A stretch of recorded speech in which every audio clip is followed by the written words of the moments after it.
Assalamualaikum warahmatullahi wabarakatuh. Kita akan belajar sejarah. Sekarang lokasinya di perpustakaan sekolah. Mari kita menuju ke sana.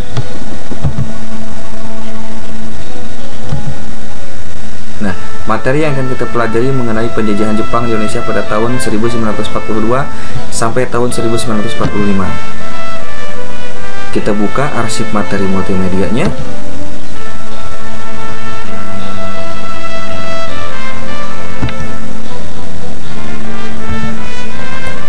Nah, ini standar kompetensinya, memahami usaha persiapan kemerdekaan. Kompetensi dasarnya adalah menjelaskan proses persiapan kemerdekaan Indonesia, dan indikatornya yang paling penting adalah mengidentifikasi penjajahan Jepang Indonesia sebagai bagian dari rangkaian peristiwa kemerdekaan Indonesia. Mari kita lihat satu persatu babnya. A. Latar belakang Jepang menjajah Indonesia. Yang pertama, kalian harus tahu bahwa tahun 1854 Komodor Mateo Kalbateri membuka politik isolasi Jepang. Artinya Jepang mulai terbuka lagi terhadap dunia luar. Ini ada gambarnya, Perry. Kemudian setelah mereka terbuka, kemudian mereka mulai belajar. Kaisar Matsuhito menerapkan restorasi Meiji, artinya pembaharuan dalam segala macam bidang kehidupan. Ini adalah Kaisar Tenno Meiji-nya. Kemudian setelah Jepang maju, kemudian dia menjadi negara imperialis, dan dia menerapkan kebijakan imperialisnya, yaitu adalah Hakko Ichiyu, yang artinya bahwa Jepang akan menjadikan Asia dan dunia sebagai keluarga besar dengan Jepang pemimpinnya.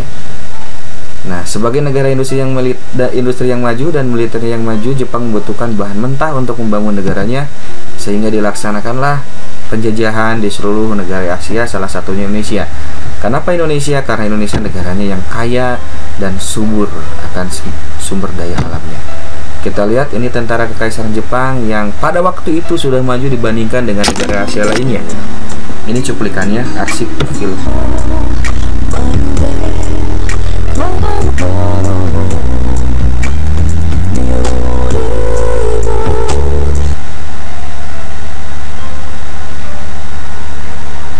Nah, itu tadi. Kita lihat yang sekarang adalah mengenai tujuan Jepang menjajah Indonesia. Yang pertama, menguasai sumber daya alam seperti minyak bumi, batu bara, tembaga, emas, dan lainnya.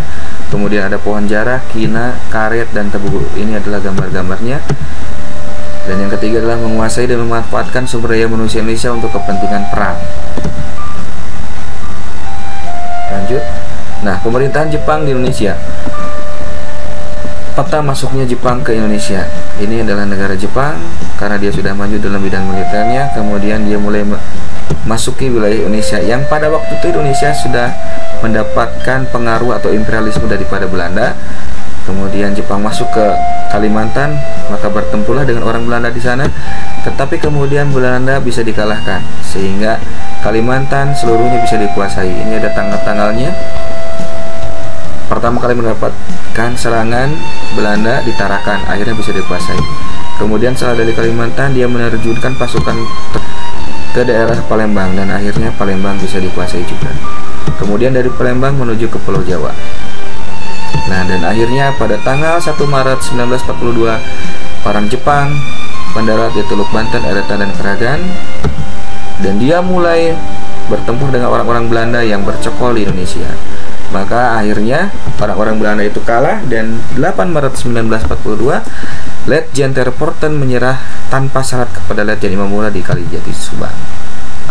Ini gambarnya, Terporten menyerahkan kekuasaan kepada Hitoshi Imamura. Dan ini ada. Kemudian tentara Belanda di tanah Jawa sudah menyerah pada bala tentara Dai Nippon. Pada saat itulah sejarah Indonesia baru. Kemudian dimulailah pemerintahan Jepang Indonesia yang terbagi menjadi 3 daerah pemerintahan. Pembagian wilayah pemerintahan di Indonesia. Yang pertama Sumatera, pusatnya di Bukit Tinggi. Kemudian di Jawa, pusatnya ada di Jakarta.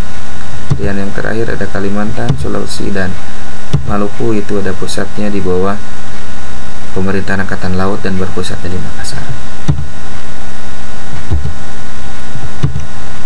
Kemudian Jepang mulai mengenalkan propaganda gerakan 3A, Nippon Cahaya Asia, Nippon Pelindung Asia, dan Timor Pemimpin Asia. Kemudian menyatakan propaganda Jepang sebagai saudara tua bagi bangsa Indonesia karena berhasil mengalahkan Belanda.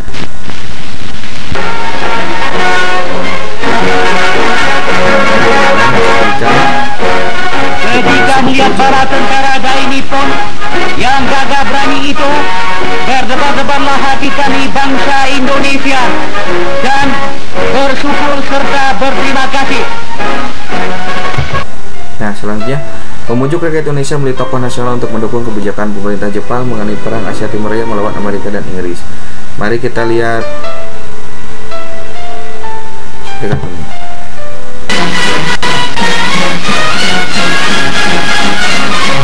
Saudara-saudara, musuh kita yang terbesar yang selalu merusak keselamatan dan kesejahteraan Asia, terus juga merusak keselamatan dan kesejahteraan Indonesia, ialah Amerika dan Inggris. Oleh karena itu, di dalam peperangan Asia Timur Raya ini, maka segenap kita punya tenaga, segenap kita punya kemauan, segenap kita punya tekad, harus kita tujukan kepada hancur leburnya Amerika dan Inggris itu. Yaitu pidato Insinyur Soekarno. Kemudian eksploitasi rakyat untuk kepentingan peran Jepang. Yang pertama, bentuk Romusa atau kerja paksa. Ini adalah Romusa yang disebut sebagai pahlawan pekerja, mendirikan Fujinkai, organisasi wanita. Kemudian membentuk Kaiho, pembantu prajurit, dan ini adalah Heiho-nya. Kemudian selanjutnya adalah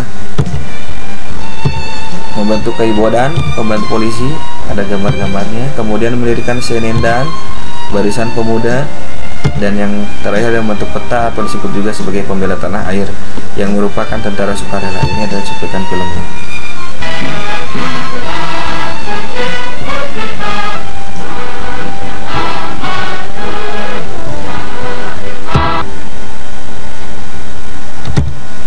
Kemudian membentuk Jugun Ianfu, wanita yang dipaksa untuk melayani nafsu tentara Jepang.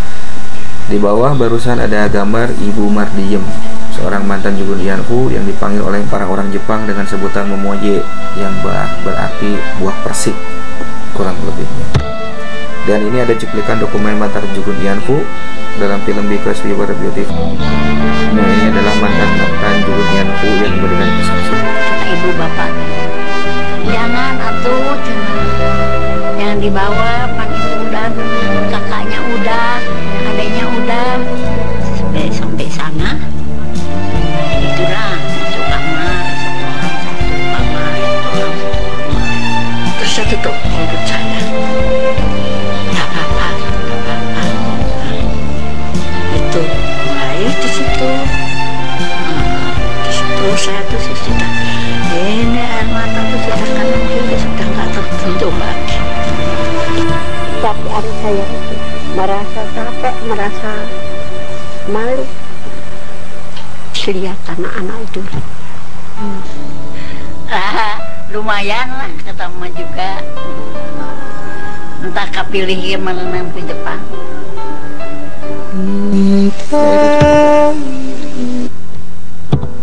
Dan ini adalah ada perlawanan terhadap Jepang.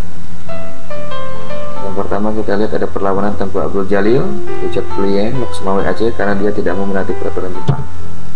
Kemudian yang kedua ada perlawanan Wijaya Mustafa di Singaparna karena tidak mau melakukan saikere atau membungkuk untuk kaisar. Dan yang terakhir ada pemberontakan perlawanan Petani Blitar oleh Supriyadi karena Jepang banyak menyiksa rakyat.